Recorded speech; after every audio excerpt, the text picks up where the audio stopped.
There was a feast of the Jews, and Jesus went up to Jerusalem. Now, there is in Jerusalem by the sheep gate a pool in Aramaic called Bethsaida, which has 5 roofed colonnades. Now in these lay a multitude of invalids, blind, lame, paralyzed. Now one man was there who had been an invalid for 38 years. When Jesus saw him lying there and knew that he had already been there a long time, he said to him, "Do you want to be healed?" The sick man answered him, "Sir, I have no one to put me into the pool when the water is stirred up, and while I am going, another steps down before me." And Jesus said to him, "Get up, take up your bed, and walk." At once the man was healed. He took up his bed and he walked. Now that day was the Sabbath. So the Jews said to the man who had been healed, "It is Sabbath. It is not lawful for you to take up your bed." But he answered them, "The man who healed me, that man said to me, 'Take up your bed and walk.'" And they asked him, "Who is the man who said this to you? Take up your bed and walk." Now the man who had been healed did not know who it was, for Jesus had withdrawn as there was a crowd in the place. Afterwards, Jesus found him in the temple and said to him, "See, you are well.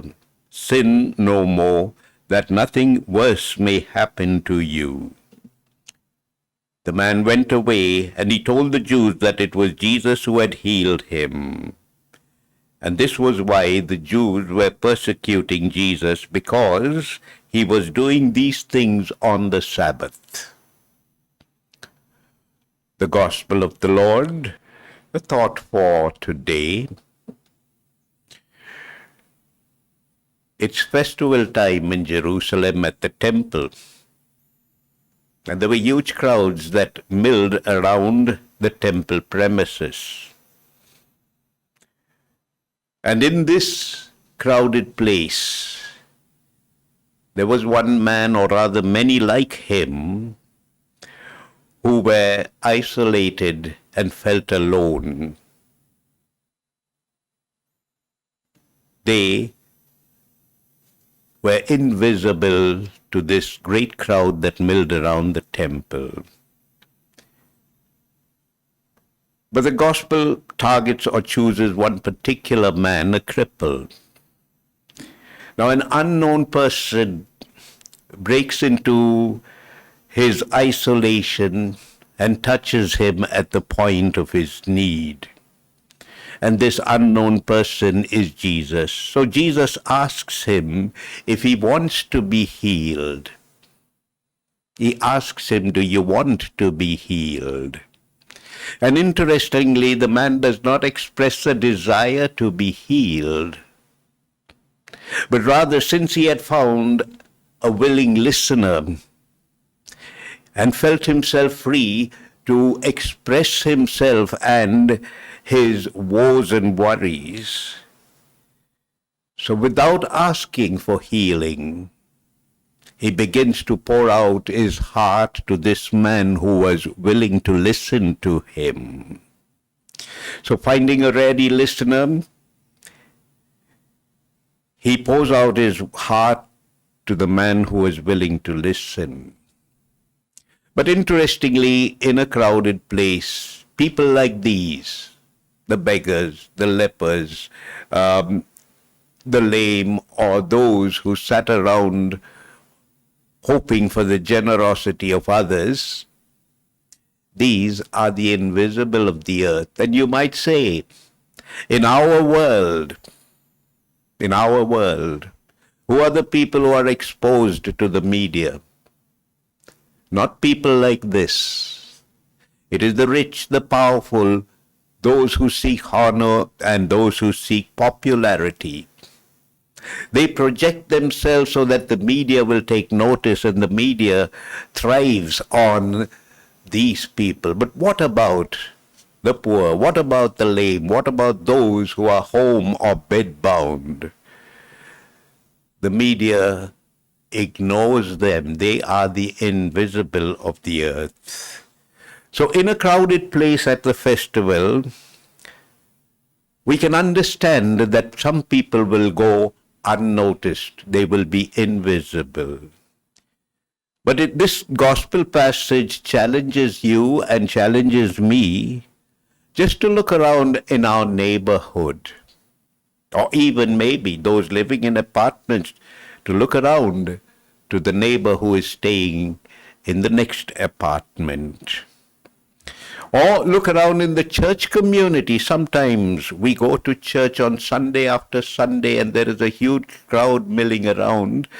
And even after 10 years, we've not noticed that some people need someone to listen to. And we call this a community or a communion.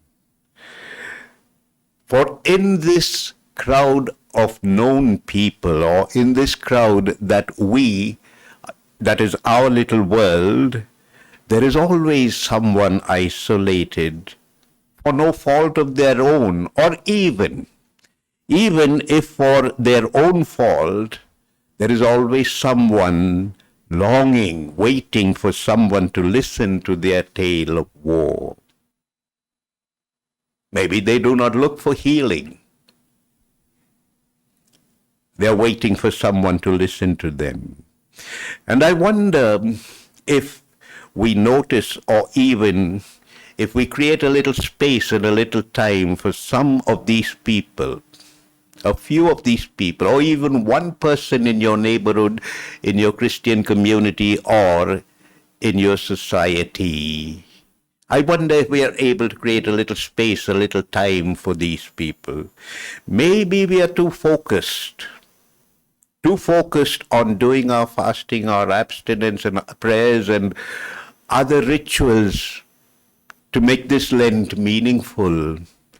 And yet, as we listen to the psalmist who tells us, I do not want your sacrifices or your burnt offering. Instead, I want a humble, a contrite heart. That's what the psalmist tells us.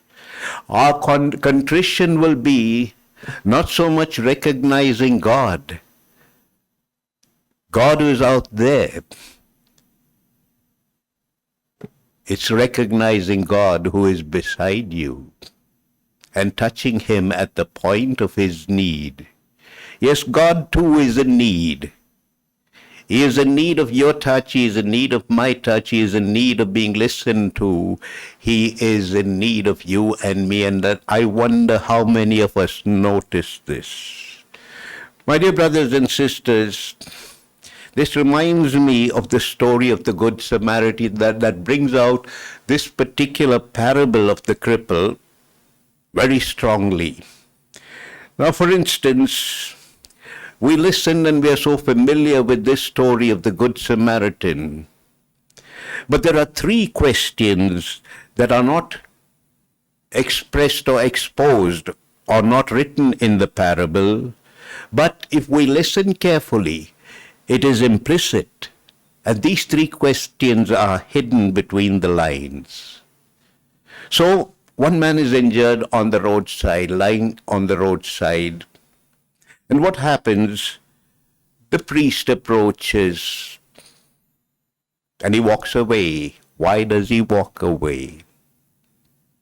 Because he says to himself, what will happen to me? What will happen to me if I stop? I'd have to go through a whole lot of ritual cleansing, or maybe I'll go late for the services. I cannot afford this, so he walks away.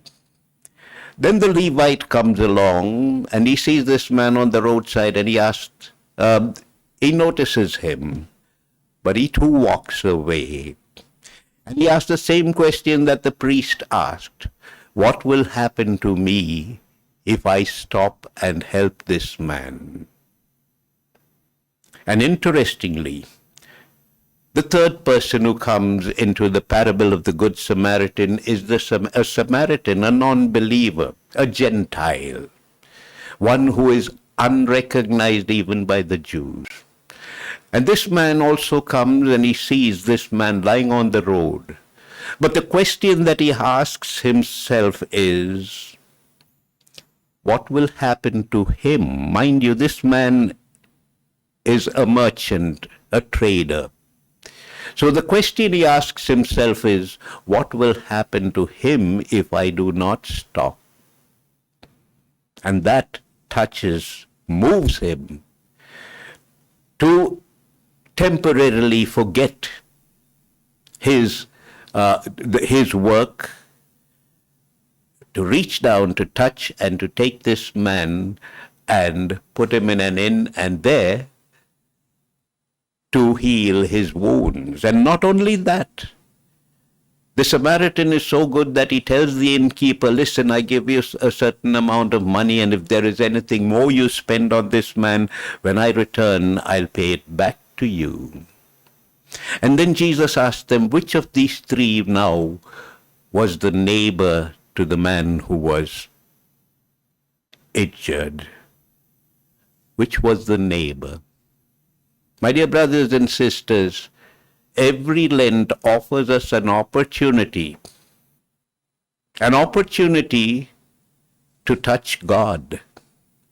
Not in the heavens, but to touch God who lives next door to you, who lives in your neighborhood, who lives in your church community, and in some cases even who may be a member of your family and to whom you are so indifferent.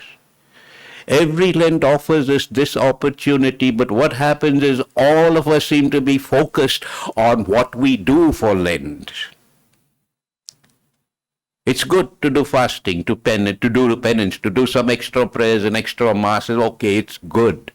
But the important question that I need to ask myself at the end of Lent is, at Easter is, am I able to transcend myself and see, recognize, and listen to the needs of somebody else? Am I able to recognize, or rather to rise above myself and what I am doing for Lent, and rather look around and see someone needs me? And I reach out and I touch them at their point of their need. In this way you can say Easter has meaning, because Lent is not a season by itself. The goal of Lent is Easter, so that at the end of all my fasting, abstinence and other things, I begin to say to myself, like Christ, I have risen. I have risen, or risen above, transcended myself, and was able to reach beyond myself to touch somebody. Through me, God touches that person. In me, God listens to that person. With me, God walks with that person.